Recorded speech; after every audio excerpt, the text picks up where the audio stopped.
All right, let's turn to another story that we are watching here. Economic turmoil, a new king and two prime ministers in as many months. The United Kingdom has its challenges in the months to come. So is Rishi Sunak up to the task to discuss? We're joined by Yahoo Finance Editor-in-Chief Andy Serwer. And Andy, I know you wrote about the special relationship between the UK and the US, especially when it comes to the new Prime Minister of the UK, Rishi Sunak. What can you tell us about that? Well, first of all, the special relationship between the UK and the United States. I mean, some people say, oh, we have a special relationship with France or Israel, but doesn't compare with England. It goes back 6 centuries. And actually, Shauna, the special relationship, that phrase comes from Winston Churchill in 1946 in a speech with Harry Truman. So, you know, it goes back a long, long way. Of course, you know, we have all the ties with movies and TV and rock music. Economically, you know, 1 million people in the U.S. work for British firms, 1 million people in the U.K. work for American firms, about $1 trillion of foreign direct investment back and forth. So there's a lot there. And then, of course, politically, geopolitically right now, with Russia, China, and Saudi Arabia less friendly than ever, having a real friend like the UK is more important than ever. So the special relationship's still intact.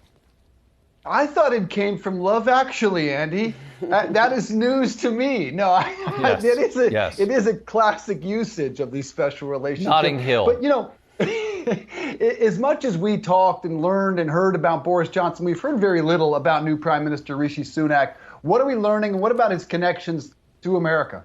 Yeah, I mean, his connections to America, Dave, it's really amazing. I mean, there's never been anything like this with the head of state in England or maybe any other country. I mean, the guy worked at Goldman Sachs. He went to Stanford. He worked at a hedge fund that invested in CSX, the railroad.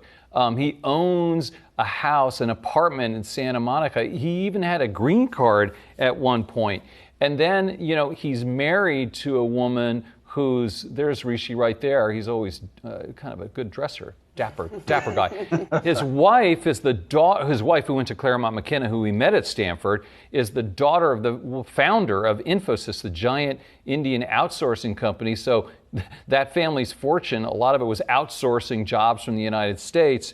And, you know, if you think about it, though, Rishi Sunak sort of represents the relationship between the United States and England in a way that's sort of very 21st century. It's about finance. You know, if you think about the 20th century, Winston Churchill, the military, maybe going back to the 19th century, Andrew Carnegie with the commercial relationship. So very much a man of the time representing this relationship between England and the United States.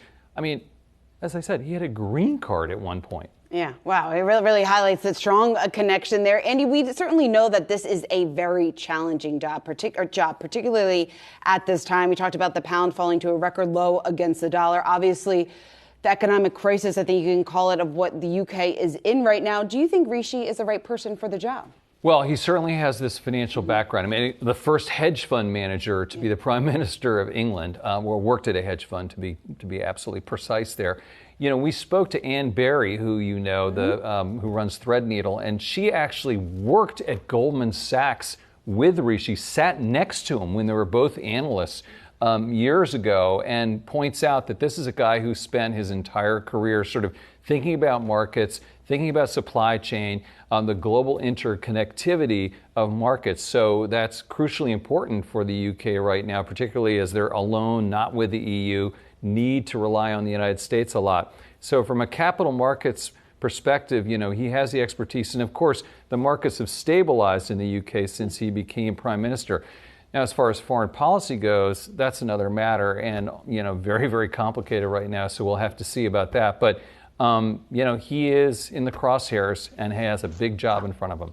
It certainly does. You can read Andy's column on yahoofinance.com over the weekend. Andy, thanks so much for stopping by in studio. Have a good weekend. Thanks, Shauna.